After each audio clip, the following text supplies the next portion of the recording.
铁鹰手下有一支精锐，最善暗战，夜袭乌阳关，火烧盘营口，屠戮青石寨，倒是从未失过手。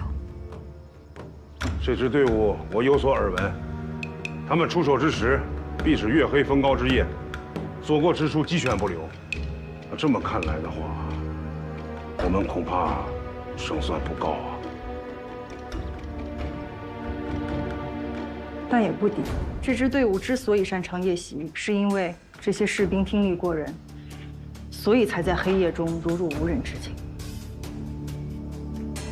也不是没有破局之法。如果利用竹林提前布置陷阱，趁其不备困住他们，再从暗处弓箭伏击，这样或许可多出2分生机。少城是仓木寨的暗号，你可以用它让寨子里的人帮你布置陷阱，行动时用这个和他们沟通。多谢。铁鹰交给我。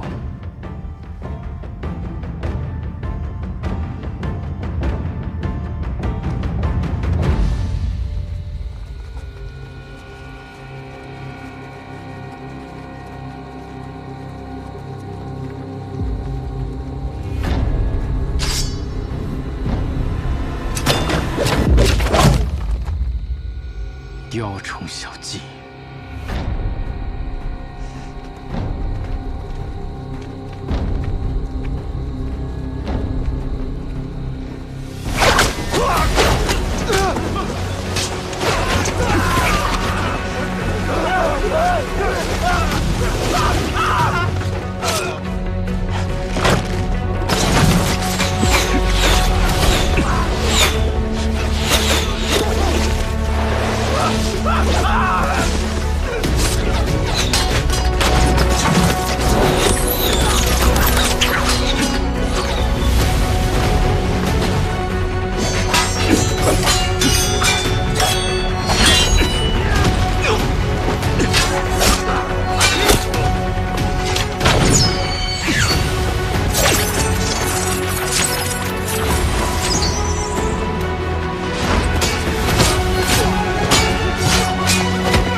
阿九这手，杀人时稳，上药却斗得恋爱。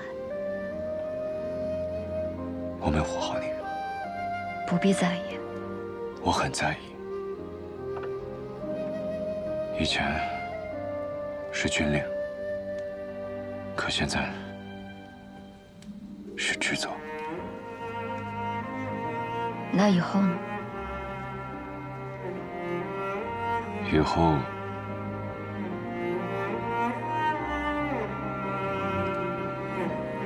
再说。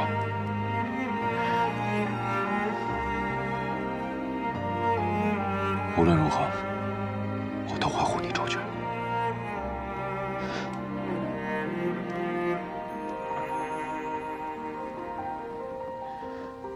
铁鹰退总，你爹那里安全？多谢婶子。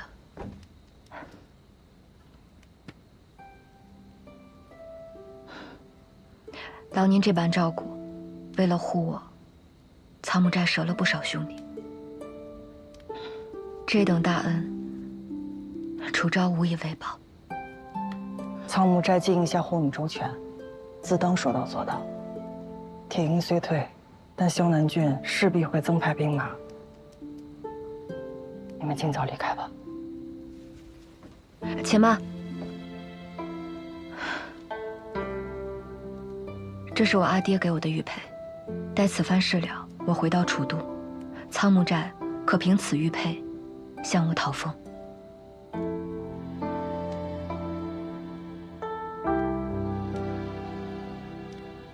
好。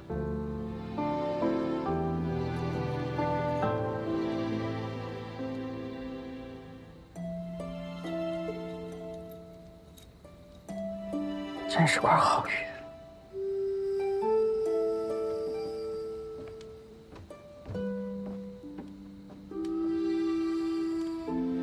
来，先把药喝了。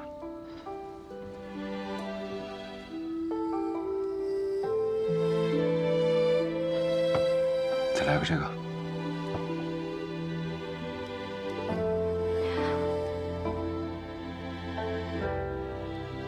你有没有发现，他看你的眼神有些古怪？他没恶意，但确实古怪。铁鹰应该已经逃回萧南郡了，萧巡的人应该还会再来，此地确实不宜久留。不错，我们尽快离开。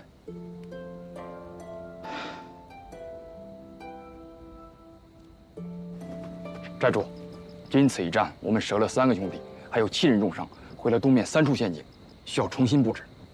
先将兄弟们好好安置吧。是，我这就去办。走。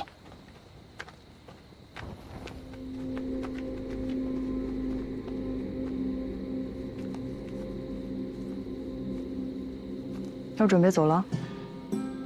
嗯。慈心的话就不用说了，倩也已经到过了。还有个问题我想问清楚。当年我阿爹剿匪，究竟是怎么一回事？不是已经说过了吗？我不信，我要听真话。这寨子里处处都是我阿爹的手笔，我不信只是一个剿匪误会这么简单。若真是误会，木棉红为何不解释，反倒任由他逼他跳下悬崖？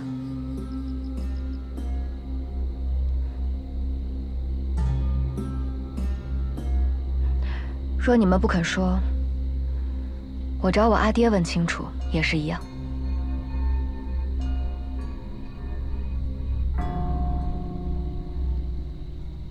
你了解你阿爹吗？你觉得他是一个什么样的人？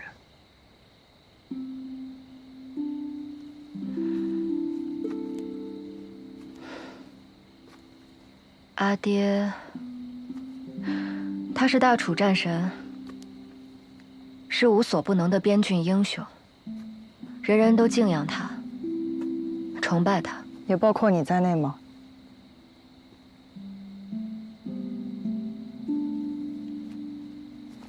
你喜欢这样的阿爹吗？不喜欢。为何？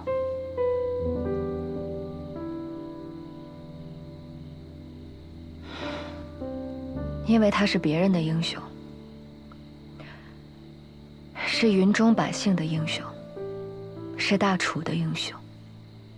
但我想要的，他是一个寻常的父亲，会给我雕木头娃娃，会陪我看烟火，会给我梳漂亮的辫子，同我度过每一个生命中重要的时刻。但好像这些都没有。那你娘呢？我娘，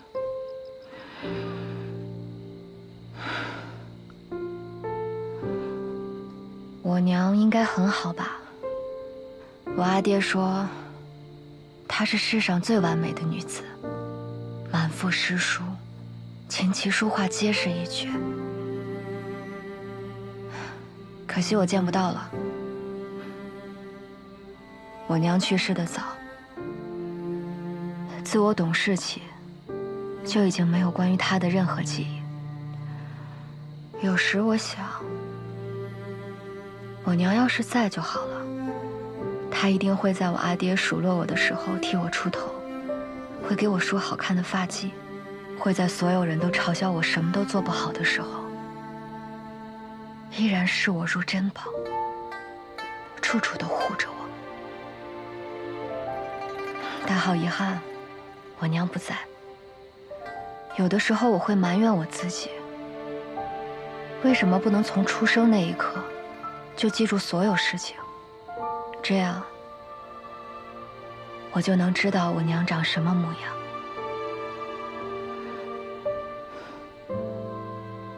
我爹虽然说爱我阿娘，但整个将军府19年来都没有出现过一张关于他的画像。那你想象中，你阿娘长什么样啊？我阿爹说她是楚都贵女，她一定是个眉如远黛、眸若秋水、肌肤胜雪的女子。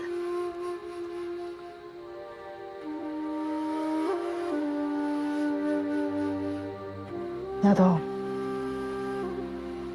无论你娘长什么样，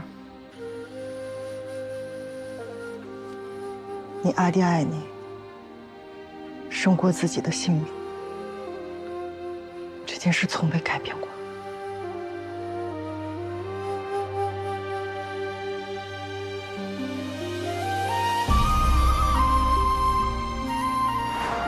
韩昭，我那么聪明，怎会不知你的父亲愿意为了你那一封亲笔信放下戒心？没错，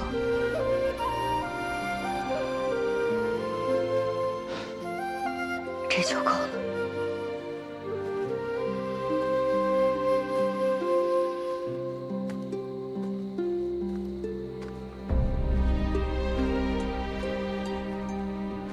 你娘也一样。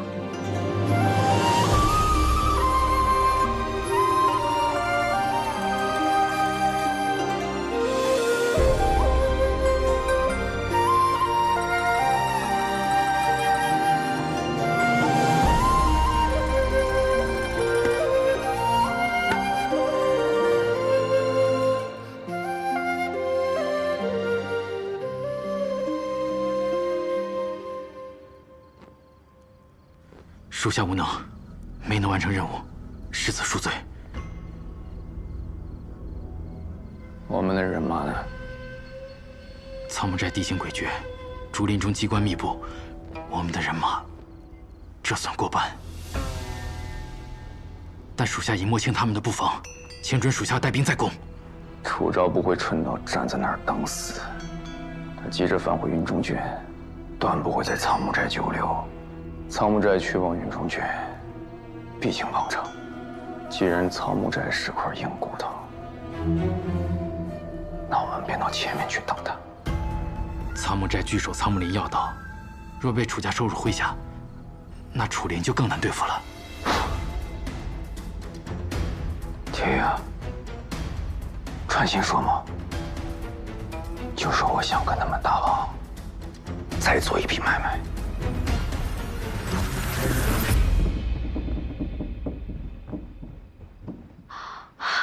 恭喜陛下又赢了一局。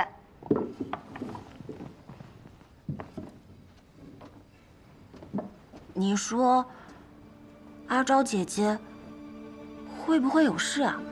陛下别担心，长公主走之前，奴婢卜了一卦，长公主此行啊，定是遇难成祥。陛下，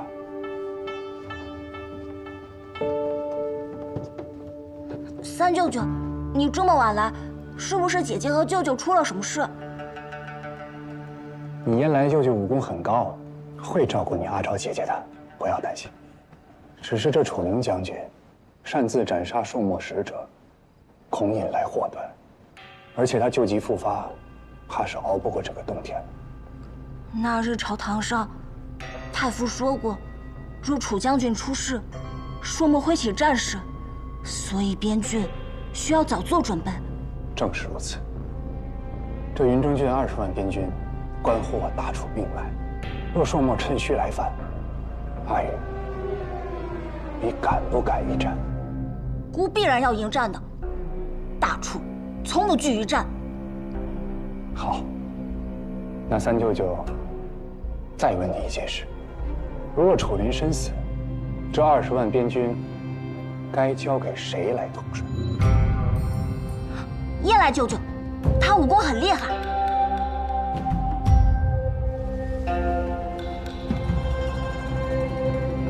那陛下就先准备好诏书，也好早做打算。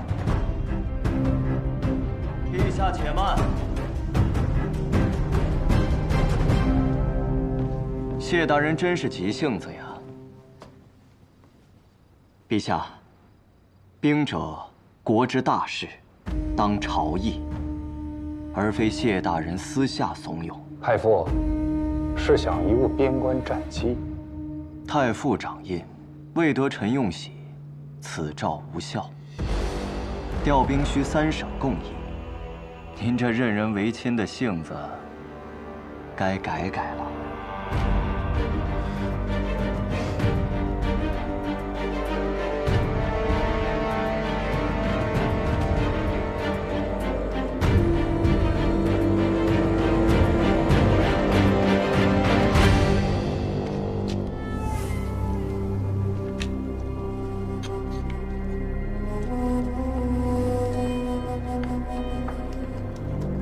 萧巡传信，楚林病势沉重，大楚朝堂已乱。他想请我3000朔漠精兵绕行萧南郡，直取望城，与萧南军合围云中郡，而后共分大楚。他倒是比谁都着急，这些年的稚子时光，愣没磨出点耐心来。楚岭啊，楚岭！咱们俩缠斗足足20年，你舍命相守的大楚，早就被蛀空了。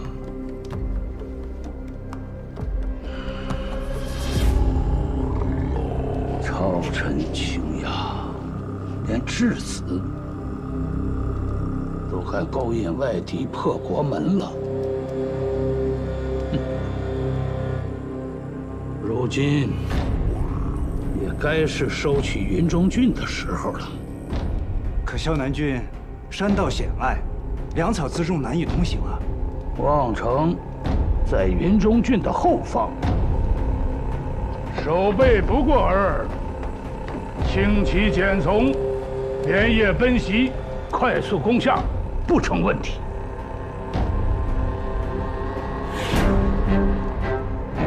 去，告诉萧巡，本王在望城等他。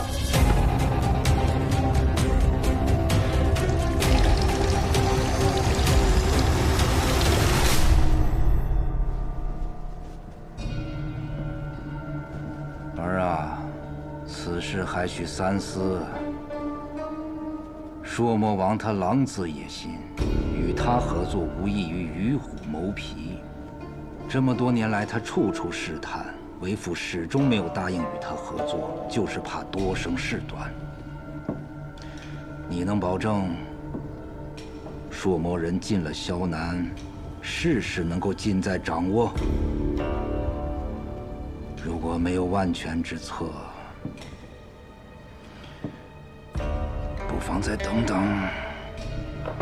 儿子明白父亲的不幸，只是有些事情不是忍耐就可以解决的。儿子不想再重蹈覆辙。武林病重，眼下是最好的时机，借朔漠的刀，祭我们萧南的旗。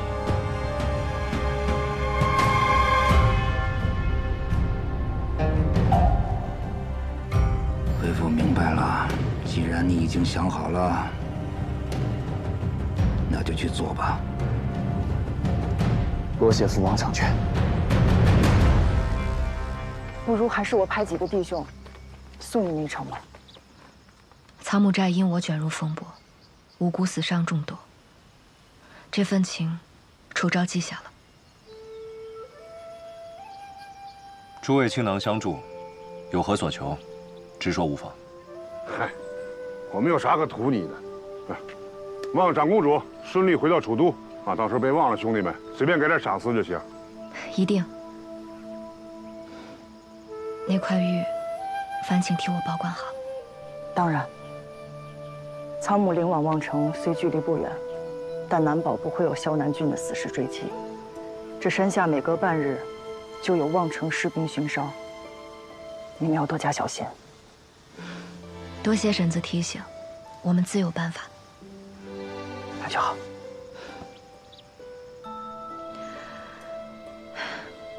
保重。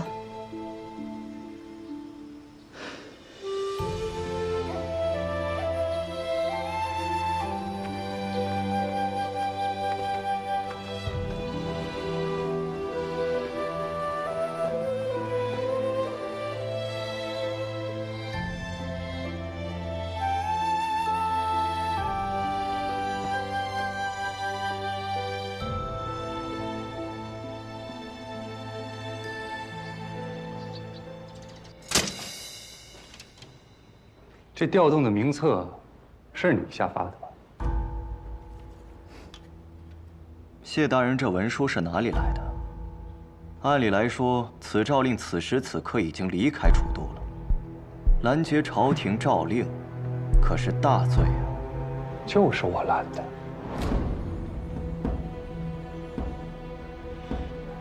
你这是什么意思啊？意思是，我不同意，他就发不出去。谢大人，这是自视身份了，本官不能将你问罪吗？太傅当然能，可我劝你不要这样做。咱俩两败俱伤，大楚危矣。你既然知道，怎么不劝劝你自己呢？你谢艳芳不怕大楚危矣，我邓毅就怕。许你半夜去找陛下循循善诱，我就不能为陛下分忧了？太傅自然是不怕的，像您这般分忧，何尝不是越俎代庖？没有陛下裁定，竟敢自己下发诏令，莫非这大楚的皇位，你也想分忧，替陛下做一做？谢大人真是高看本官了，这些事情陛下皆已知晓。倒是你，真当楚灵杀了一支朔漠军队，这天下就能太平？一旦楚灵仓促而亡，云中郡兵马混乱，那才是大楚危矣。别人不知道，你我都知道，云中郡陷入混乱，萧南王会怎么样？萧南王会怎么样？太傅不该最清楚吗？当日不是你一力主张萧巡回萧南郡，质子归朝，当想到有这一日。谢艳芳，你不过是一个执行诏令的令尹，轮不到你在这智慧军务，你这才是越俎代庖。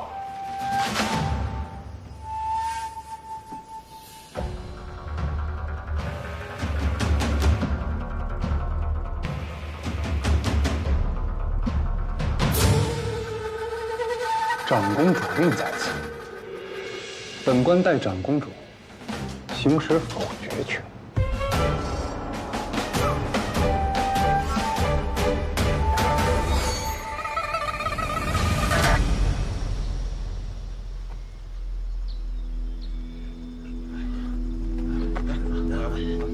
葛大婶说，望城每日这个时候会派兵巡山，果然不假。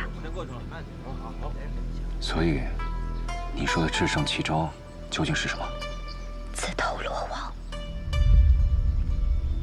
你是想故意被这些巡山的士兵给抓住，趁机去望城？所以还请谢统领，待会儿记得手下留情。你们是谁？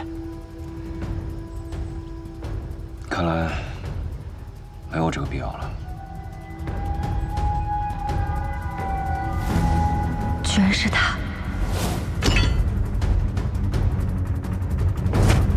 此人上一世曾在阿爹麾下做先锋营，但现在的他看起来好像还只是望城守军里的一个小卒。梁强，你怎知我名字？谢大人既然不允许我调派新将，说的这么冠冕堂皇，不过就是因为这些人不是你的人罢了。那谢大人认为，阻止得了我，就能安插你的人手了。太傅不信我，我也不信太傅，所以我们还是要相信楚灵，相信楚灵临死之前会安排好一切，不会有混乱，不会让朔漠贼趁虚而入。大楚危，则危我们自身。楚灵也是一样。大楚危，他女儿身为长公主，也是死路一条。楚灵是不会让自己女儿陷入危险之中的。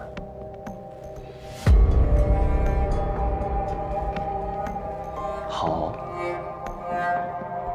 既然不能调动将官到云中郡，但谢大人，你家私养的那些兵马，也不要踏足云中郡。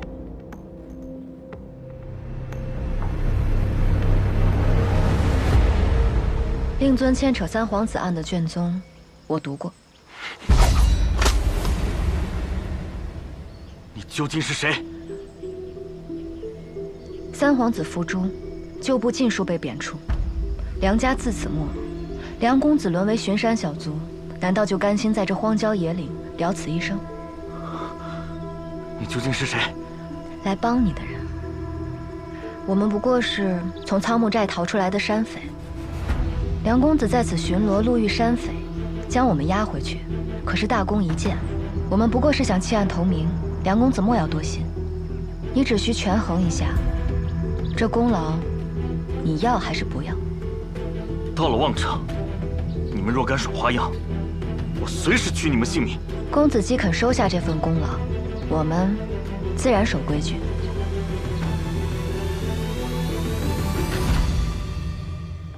谢大人，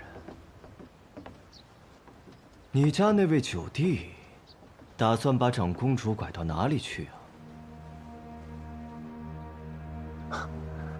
他们两个受罚的受罚，养病的养病，何来拐带一说？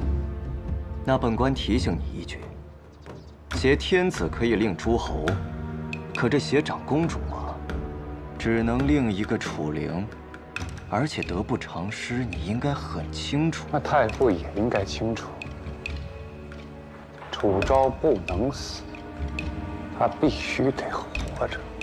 只有他活着，朝堂才不会再起谋逆之乱，你我这盘棋才能继续下去，不是？如此，就希望你家那位九弟能不负众望，保住长公主的性命啊！这是自然。不过太傅有句话说错了，不是我家九弟拐了长公主，而是长公主拐走了我家九弟。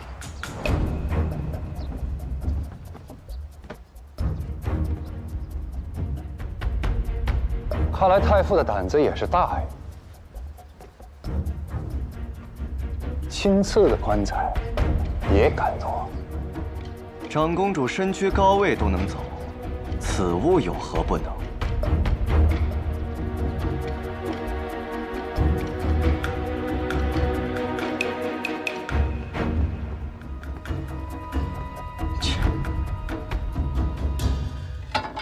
好厉害！我也来，我也来。哎呀！齐娘子，阿桃娘子。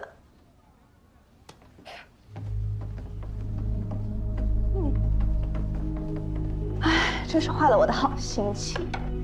你们这什么意思啊？我们怎么了？是因为我们没有给楚唐娘子行礼吗？你们有什么话就直说，这样阴阳怪气的，做给谁看呢？好啊。那我也想问问阿唐娘子，你知道你叔父魏将军楚灵没有守护好边郡，百姓都会遭殃的吗？我知道，大家口不择言，是对民众国事担心，这样很好。我们闺中女娘们就应该多多关注国家大事，这样方才能知道世道艰辛，民生疾苦。但是，很多事不能只看表象，管中窥豹，自以为是。什么口不择言？我们说的都是事实。什么是事实？眼见才为实。你是亲眼见到我叔父防守失误，朔漠人占到便宜吗？你还想狡辩？你们知道云中郡有多大吗？你们知道一场战事有多少将官吗？你们知道朔漠横亘在大楚的商道上有多少朔漠人，在我们往来运输的道路上吗？只要朝廷查明了罪责，会定我叔父有罪无罪。只是现在，你们谁都不能空口定罪。战事一起，瞬时万变，错综复杂，皇帝的命令也不一定要听。而且你们根本就不了解云中郡到底发生了什么，怎么能人云亦云呢？走，走啊！阿唐，我。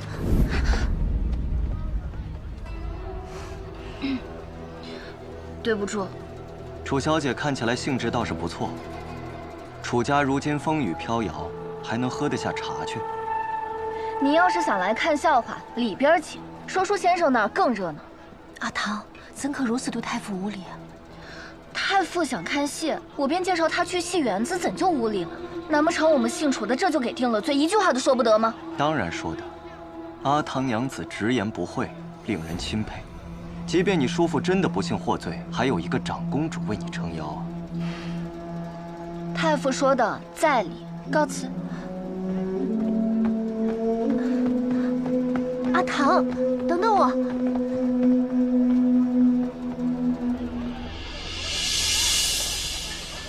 完了，我这方才都说了些什么呀？对呀，后怕了吧？你刚才不还挺威风的吗？行了，你就别笑话我了。我那方才，就是在气头上，我哪还记得自己说了什么，做了什么呀？这眼下回过神来，我魂儿都快吓掉了。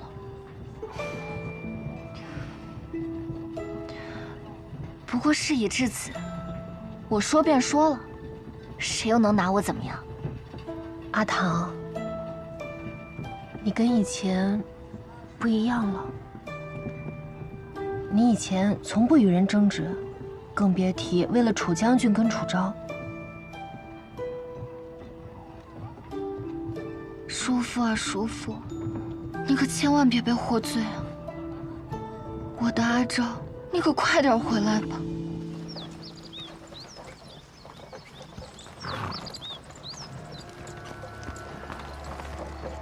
你这伤都还没好全，就敢这般折腾？我有分寸。此人真的可信吗？梁强就算官职再小，那也是正经官兵。萧巡的私兵不会主动招惹和查看，这样，我们就顺利躲过了萧巡的眼线。而且，现在还能坐马车啊！虽然没有软垫高枕，但至少不用自己跋山涉水啊，多好，一举两得。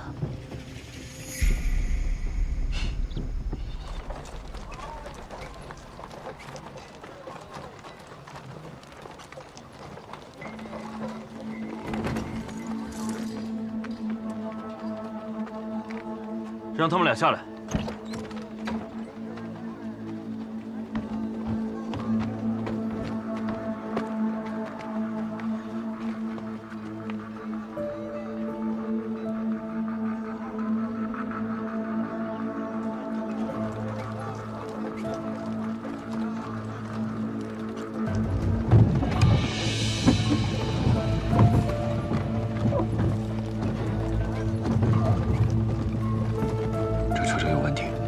这像是往城里运稻草的车。车上的稻草捆绑松散，一般捆绑松散的马车，重载不会超过300-500斤。可这车辙却深于半指，至少得有800斤。车上还有别的东西？看这车辙的痕迹，今日进城的车不会少于10辆。有人如此大费周章，想对望城下手。望城是边陲重镇，倘若望城失守了，那云中郡便会被硕墨前后夹击。是萧巡派人乔装入城，可是不管是藏人还是藏武器，那守城士兵怎会不查？边关军令第10条，凡是持有军需令牌者，所运的物资一律免检。以萧巡的身份弄几块这样的令牌，易如反掌。随我进城，你们先回去。跟上。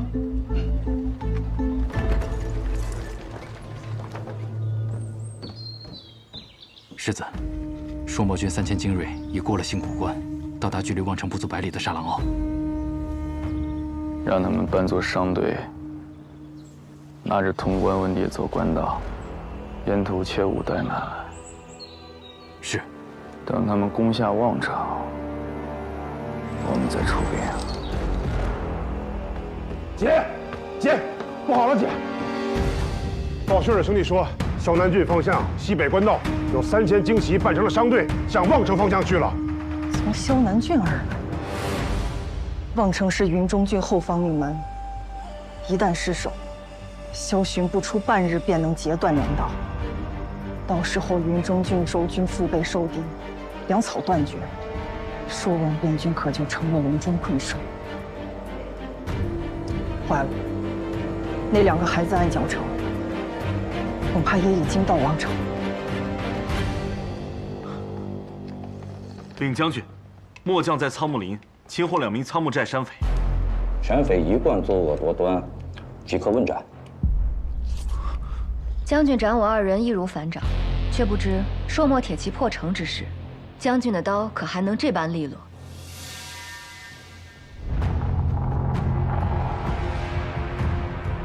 你好大的胆子，居然在这儿妖言惑众！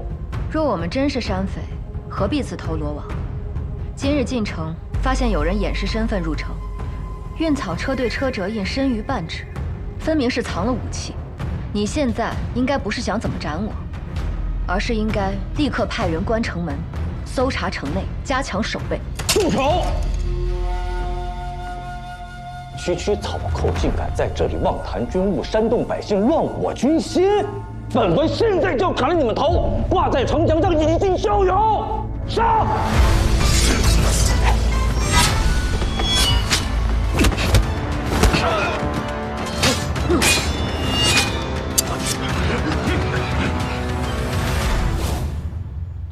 好一个智胜奇招啊！没死在萧巡的刀下，却要死在自己人的刀下了。你说错了，我的自己人从始至终都只有你啊！反了！速速将这2人拿下，就地正法！谁敢！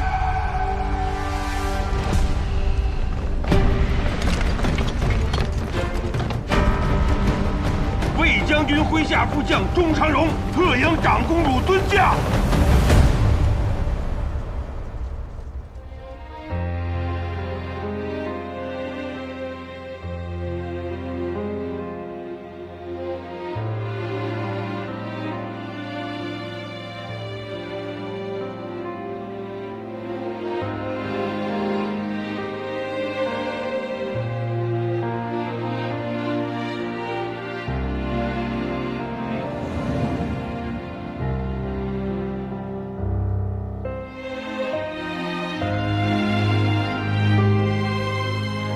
丫头，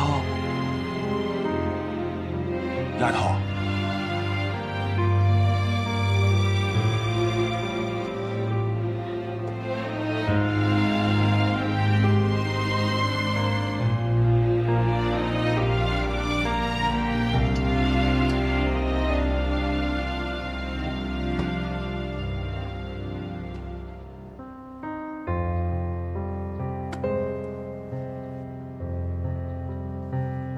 丫头，丫头，几年不见，不认识钟叔了？钟叔，是不是谁欺负你了啊？你狗官瞎了你的狗眼！这是楚将军女儿当朝长公主。你刚才说要把谁就地正法来着？下官有眼无珠，求殿下开恩。末将眼拙，冒犯了长公主殿下，还望殿下恕罪。不知者无罪。当务之急是关城门，做好守备，查明混入城中的朔漠人和武器。末将誓死守城。赵大人，你的乌纱帽先系你头上。若望城城破，他会和你的人头一起落地。下官誓与望城共存亡。赶紧滚下去吧，下去办事。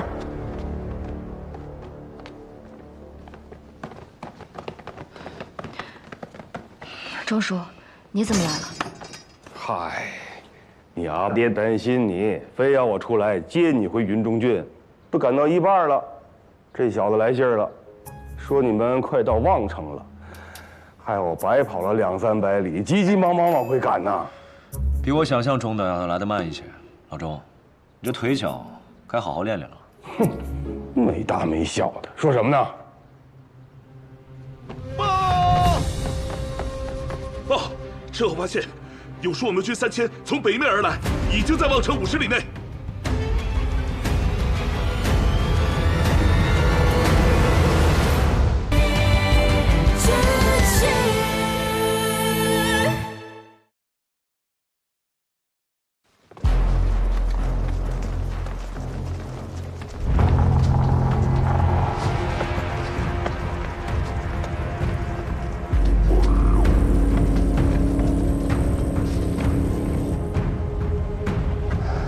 早有准备，这是要瓮中捉鳖呀！报！朔漠民北门陈兵1500，东西南3处城门各陈兵500。哎呦，不多，这还不多啊！望城屯兵只有500，怎能打得过这3000朔漠精军呢？仗还没打，说什么丧气话？你当老子带的300楚家军是吃干饭的？你们望城躲在云中郡背后过惯了舒服日子，你们防备如此疏忽啊！800也打不过3000，放屁！800楚家军能干翻他3000，你要是再扰乱军心，信不信我拿你第一根鸡群？3000兵马入境，为何没有走漏一点风声？除了萧巡，还能有谁？这是打开自家后院，引狼入室。既然他们在东西南门各占兵500，那只要我们集中兵力从南门突围，就有机会护送长公主出去。对呀，阿昭，你此刻走，我们断后，我拼了命也能把你送出城去。不能走。我们不能让望城百姓沦为朔漠的刀下亡魂，更不能让萧巡的计谋得逞。望城在云中郡后方，若是朔漠打下望城，萧南王一定会趁势出兵，朔漠就有机会夹击云中郡，到时大楚势必陷入战乱，萧巡再趁乱夺围。所以，望城不能丢，我也不能走。你没事吧？葛大婶，你怎么来了？你们又是哪路神仙啊？望城城门已经被朔漠人给封死了，你们是怎么进来的？这位是苍木寨的葛寨主，这位是葛大婶。苍木寨，山匪。对。我们从东门闯进来，那边约莫有500朔漠人。葛大婶，你来的正好。你如果需要，吩咐便是。我们先回府衙议事。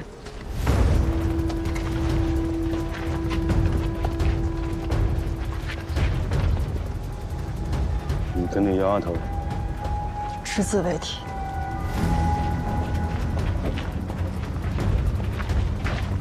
葛大婶，苍木寨的弟兄们又来相助，楚昭实在是过意不去。先前对抗萧南追兵，已是连累大家。如今望城危急，竟又要拖累你们。话这么说就见外了。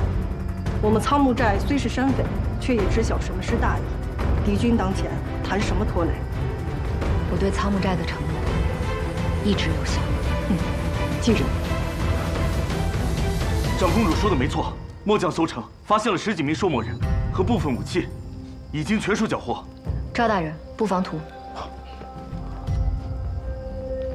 朔漠兵取道萧南郡，而萧南郡山路崎岖，他们的粮草辎重肯定所带不多，所以他们比我们更心浮气躁。对，方才在城墙上的确听得马蹄声杂乱，所以他们迫切想拿下望城，以望城为据点补给粮草，在前后夹击云中军。若是萧巡此刻带萧南郡的人马增兵朔漠，我们应当如何？以我对萧巡的了解，他既要借朔漠这把刀，必然要等刀见血才肯现身。他要等朔漠兵占据望城，这3000借到的朔漠兵就是他给朔漠的诚意，所以他的人暂不会有所行动。朔漠3000，对我们800，他们还是更占优势。望城城防物资有限，要如何取胜？我阿爹说过，历来打仗并非比谁的兵多，如今就让他们见识见识，我们大楚如何以少胜多。长公主讲得好，你可有什么谋划呀？阿九，可有打探到敌军粮草和水源？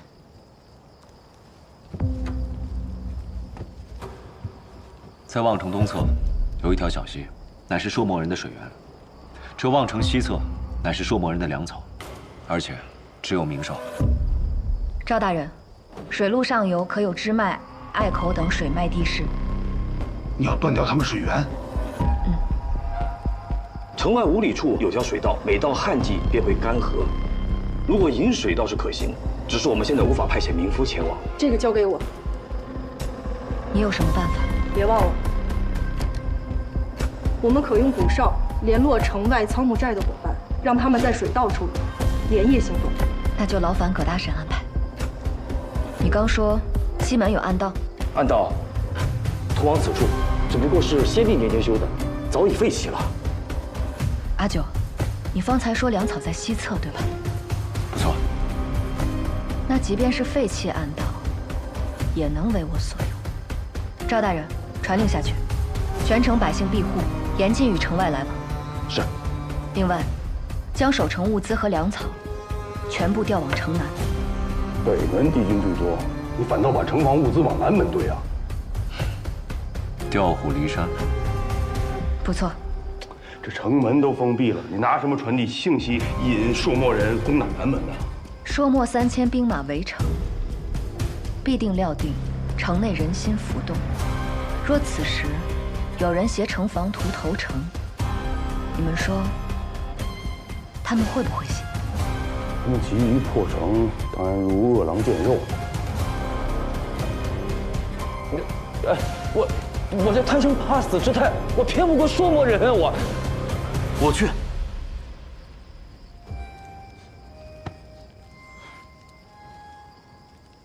你一个斥候，凭什么取信于敌？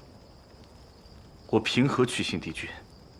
长公主应该很清楚，不是吗？此去九死一生，你可想好了？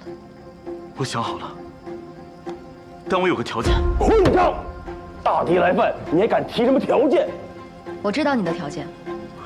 此战若成，你活着回来，我为你向朝廷请封。朔漠人真相信他带去的假线报吗？不，我让他带去的是真的布防图。毕竟我确实把粮草运往了城南，没有什么比用真相编织一个谎言更容易取信于人。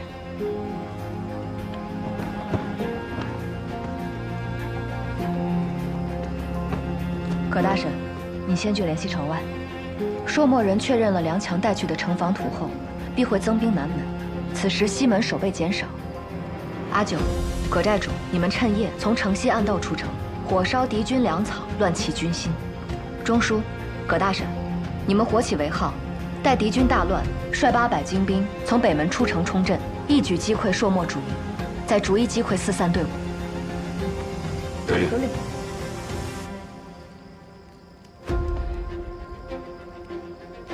此战凶险，大家务必小心。是。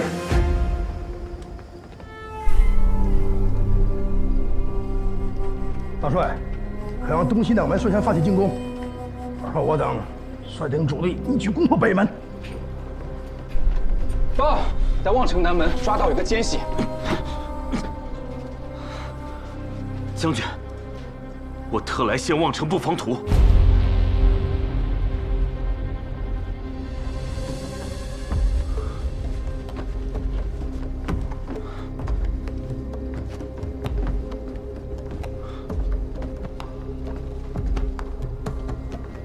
城内共500守军，皆装备陈旧，疏于训练。望城城外东侧水源已被切断，1日内便会完全干涸。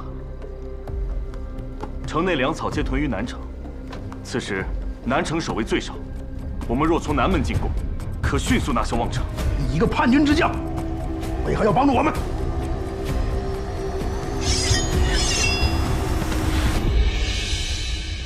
我粮食全族，皆因宫变，无辜惨遭流放，大楚皆视我为草芥，我又何必为他守节？那你所求何物啊？若顺利攻破望城，我愿助将军攻打云中郡，取楚灵儿代之。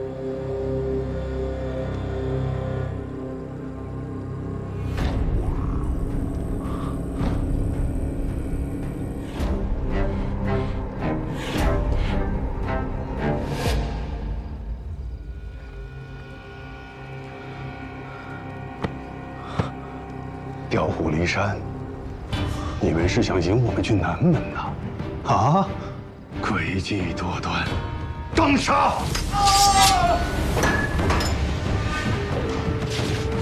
主帅，是我来报，望城粮草都运往南门集结。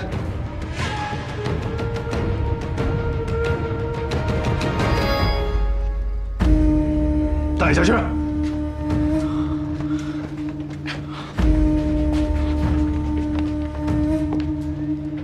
传令，东西驻军各调一半去南门，速速从南门破城。是。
粮草起火，大楚烧了我们的粮仓。什么？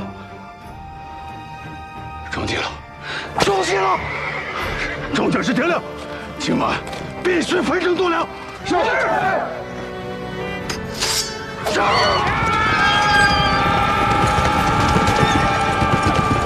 将士们，随我冲破朔漠大营！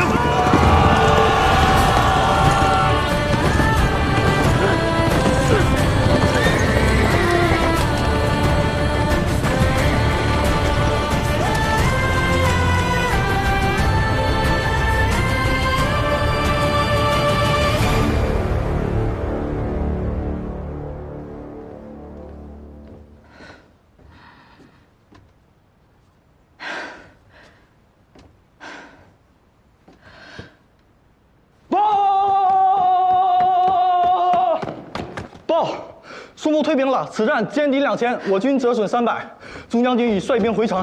好，太好了。谢燕来呢？还没有消息。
我答应过你，会活着回来。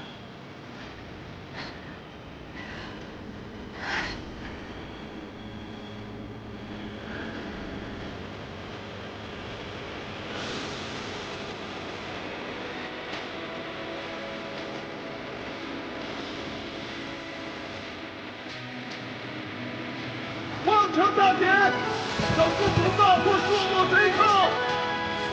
望城大捷，让公主大破数目贼寇。望城大捷，让公主大破数目贼寇。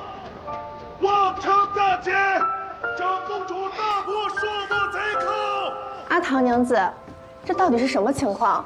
长公主怎么突然去边关啊？这件事在我心中憋了很久，今日也是终于能说了。你们可知，当满楚都都在骂我叔父主将不力、未战不前的时候，长公主在做什么吗？在做什么？在做什么？她早已千里奔袭，直取望城，大破朔漠军。大破朔漠军，这就是我处事，救国护民，不惧骂名艰险。我们不说，我们只做。不行，这次必须说。从前有人骂楚将军，你们都忍了。如今长公主立下如此大功，岂能再默默无闻？阿唐，开楚元宴，下帖子，让满楚都的人都来夸长公主殿下。也让某些爱背后嚼舌根的人好好看看长公主殿下到底是何等人物。我这就回去让我爹写贺表。你什么情况啊？写贺表啊？写贺表是啊，快走。我的长公主，你不争虚名，但该你的荣耀，一分都少不了。陛下，今早有800里加急报长公主解望城之困，叫朔漠兵大捷。长公主称病不出，竟是擅离宫禁，还在边郡打仗，这简直荒唐！太傅与谢大人是辅臣，竟纵容至此，理应如何？诸位可别忘了，陛下就是长公主亲自御马杀敌救下的。但长公主私自调兵，视朝廷法度为何物？你身为监国，难道就这般纵容？纵容？本官倒是要问问诸位了，当初是谁在朝堂之上口口声声痛斥边关守将无能？又是谁日日上书要求增派援军？如今长公主解边郡之困，诸位反倒不乐意了？荒谬！大楚几时要靠女人带兵打仗的？如果大楚真的到了这种地步，臣等虽然老迈，也敢赴死一战。陛下刚刚登基，就是长公主亲手杀贼护甲，那自然也能亲赴边关守疆土。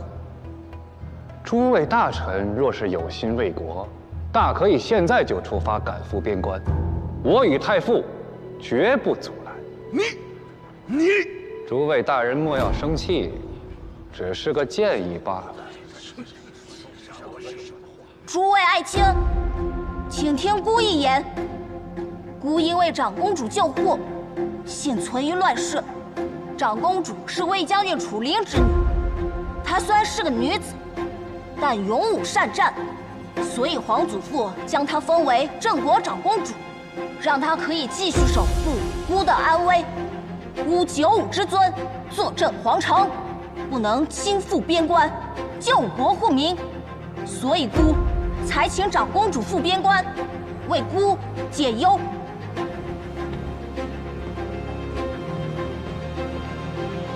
这并不是荒唐事，本就是先帝遗命。诸官不用妄自猜测，长公主出宫是孤的命令。不过，此次望城突泻3000朔漠兵，竟能绕过边关，直逼丞相。太傅，臣在。着令兵部即刻彻查，这3000朔漠兵究竟从何而来？是我大楚边防有漏，还是？此事必须给阵亡将士一个交代。臣遵旨。此事无需再议苛责。长公主大捷，乃国朝喜事，当贺！臣等恭贺陛下，恭贺长公主殿下。姐姐，我可以保护你了。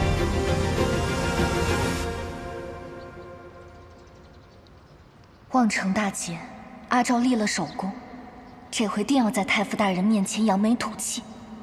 话又说回来，上次我对他无礼，难保他心中不会记恨。阿昭说，此人虽奸猾，却十分孝顺，对他母亲示好，是拉拢他的最佳途径。阿唐娘子有何贵干？莫不是听闻长公主打了胜仗，要找本官炫耀一番？哪能呢？我是听闻老夫人近日咳嗽，我特地带来了川贝。我是听阿昭说的。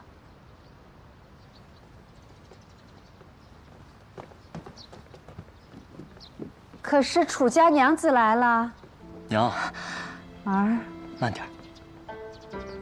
来，上次你托人送来的小米，我让人熬了粥，加上腌制的酱菜，真是家乡的味道。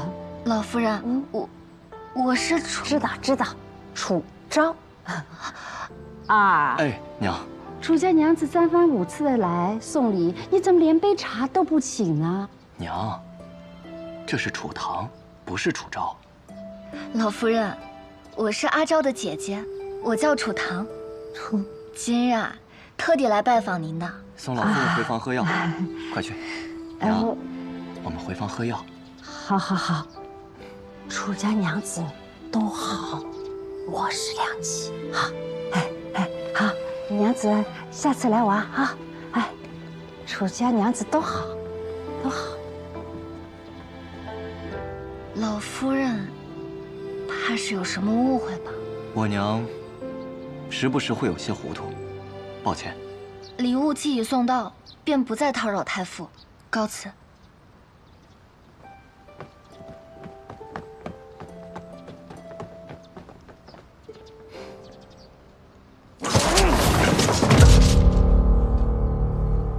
阿昭，他又坏了我的计划。此战过后，朔漠王那边战死2500余人，剩余残兵想要通过萧南郡返回朔漠。既然他们战败，那些朔漠残兵就不要回去了。世子的意思是，杀光所有残余，一个活口都不留。朝廷不是要查吗？那便让他们查个死无对证。若朔漠王知道是我们的人下的手，死人不会告密，溃兵也未必能活着逃回朔漠。就算有漏网之鱼，谁又能证明是我们动的手呢？是。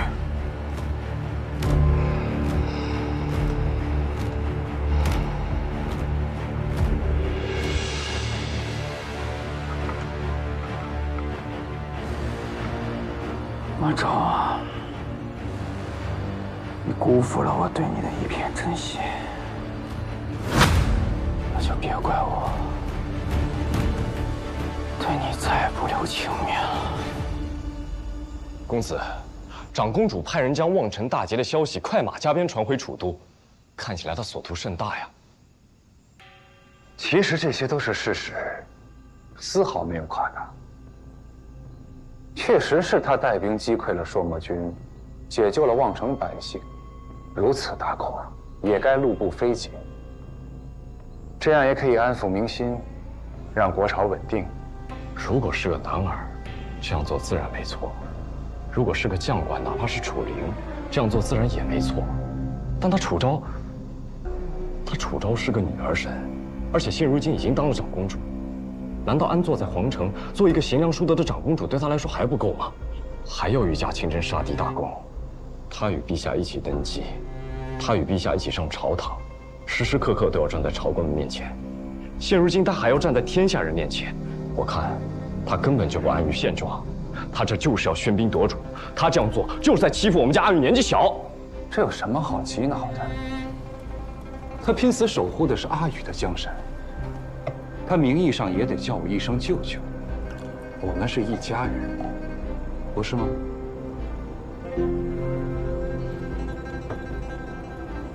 不过九弟说的对，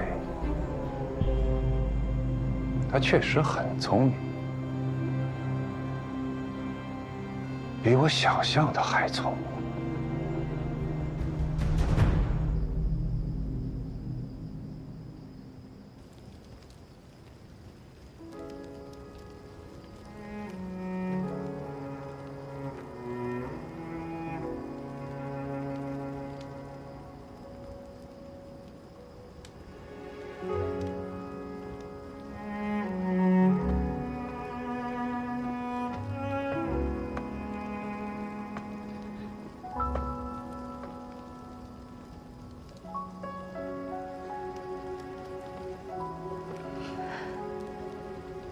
此次守卫望城，出城800人，但只回来500人。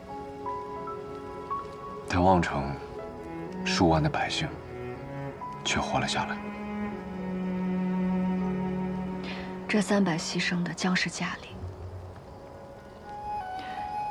有等着父亲归家的孩童，有望着儿子归家的老母，还有盼着丈夫回来的妻子。可他们再也回不来了。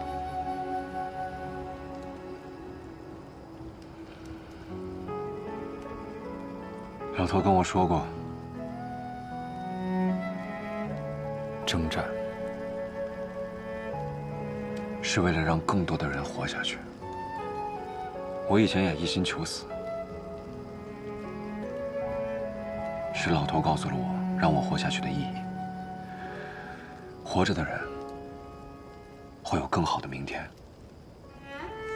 但他们会继承那些牺牲的战士，这就是他们牺牲的意义。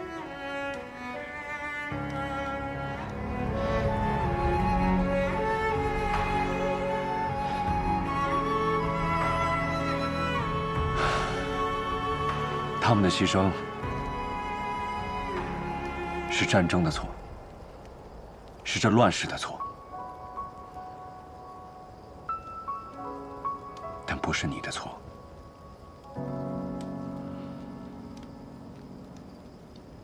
阿昭，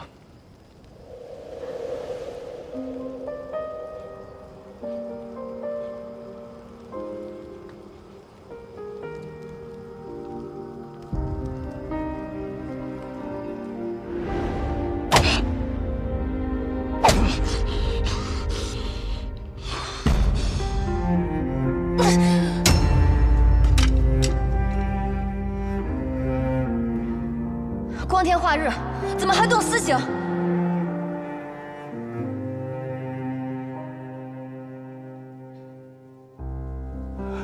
他们是在草菅人命。阿昭啊，听话啊！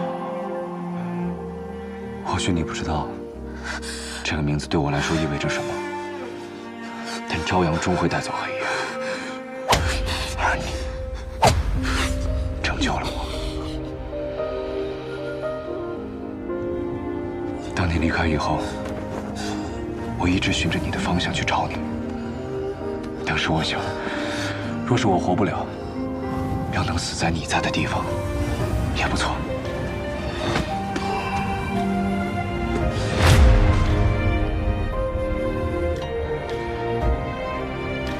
原来那个少年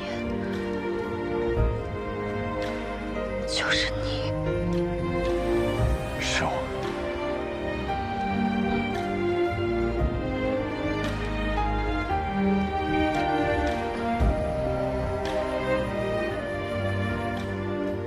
阿昭，是你亲手把我从地狱里活生生的给拽出来，是你让我有了活下去的意义。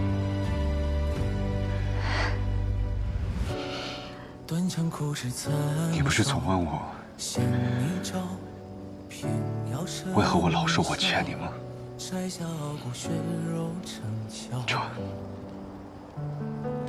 就是原因。风霜万里踏过，燃灯作孤岛，半生飘摇，只因天涯无处停靠。所以，星火在风起煎熬，烈焰中咆哮。从今以后，我这条命只归你。也不想深敢低头，求饶。总是有风渺渺，我自桀骜，浮游欲渡沧海，不问今朝，不问结局，我已信我道。无需路遥，流萤生于浮草，也要燃烧，指尖冲破天光一道，让这满身伤痕成为我心的骄傲。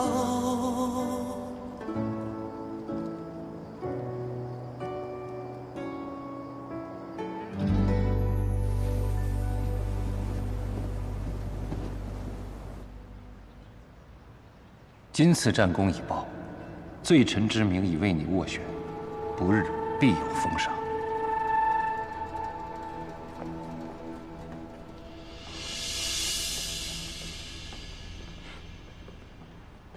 城外如何？回长公主，残兵已肃清，剿获朔漠军徒3府。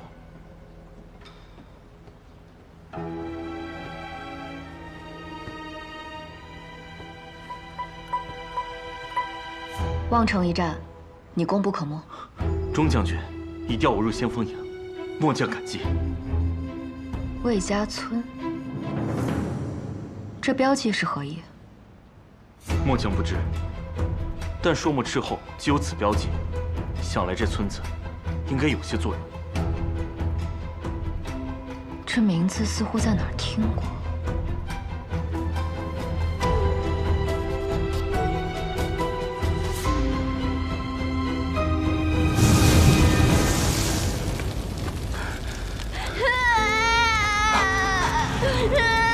来救救我们！来救救我们呀！来救救我们呀！来救救我们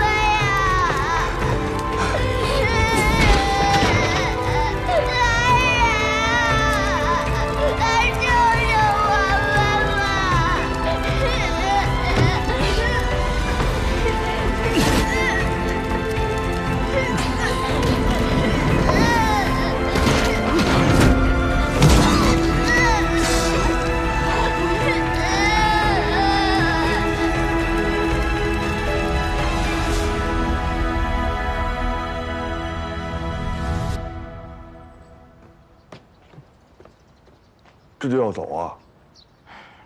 我又不是官兵，帮忙守城，没这闲工夫。倒是你，不好那丫头。那自然，这孩子是我从小看着长大的。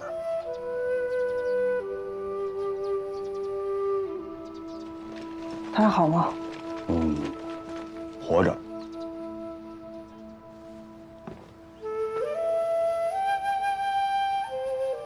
她若死了，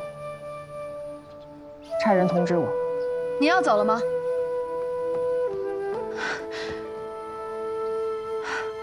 这次多亏了有您相助，我还想请您和我们同回云中郡。不了，离开寨子太久了，该回去了。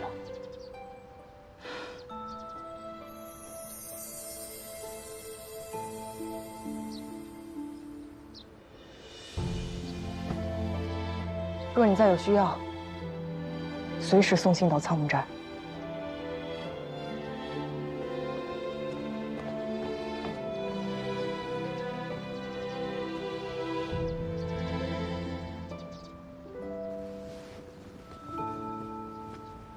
现在上面命令还没下来，也不知道这次能不能答应。哎，要我说呀，咱们这次主要也得看报。是消息传过来，是。你说望城此战，这3000数墨兵到底从何而来？只能寄希望于是让武民几个组织。难道是对大楚边安王没信心吗？还是去找公主？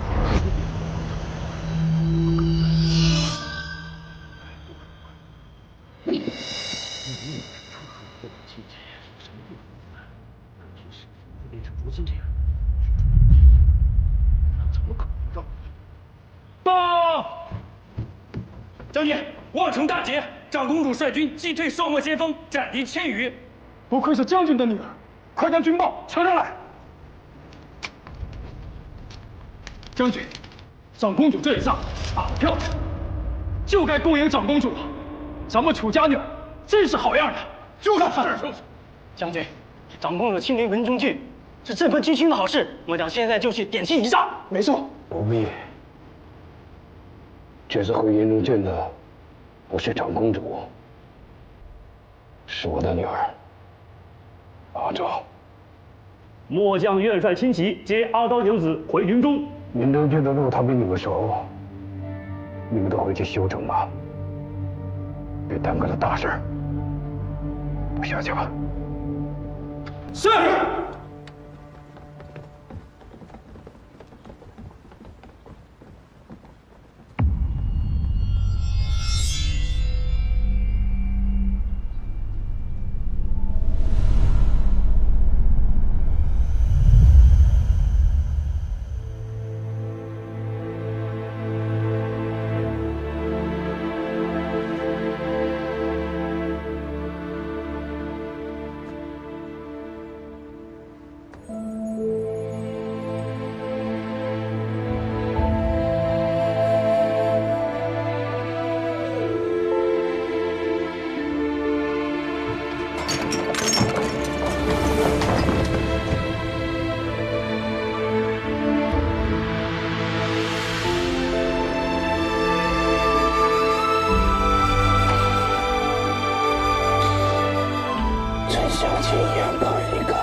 断肠苦枝残烧，嫌你朝，偏要趁云霄，摘下傲骨血肉成鞘。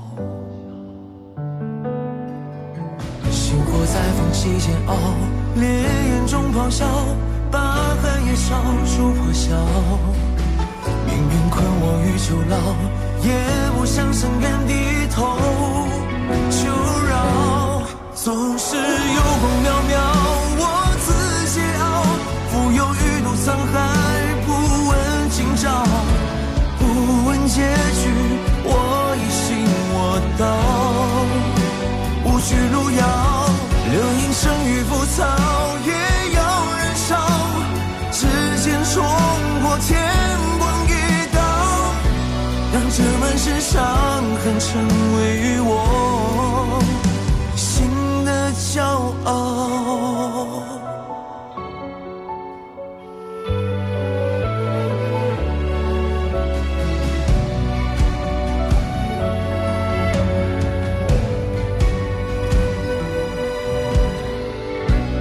宫阙九重暗角，只为人笑，纷纷扰扰，人间惊鸿把你照照。星火在风息煎熬，烈焰中咆哮，把寒夜烧出破晓。命运困我于囚牢，也不想深愿低头求饶。总是有光渺渺，我自桀骜，浮游欲渡沧海，不问今朝，不问结局，我已信我道。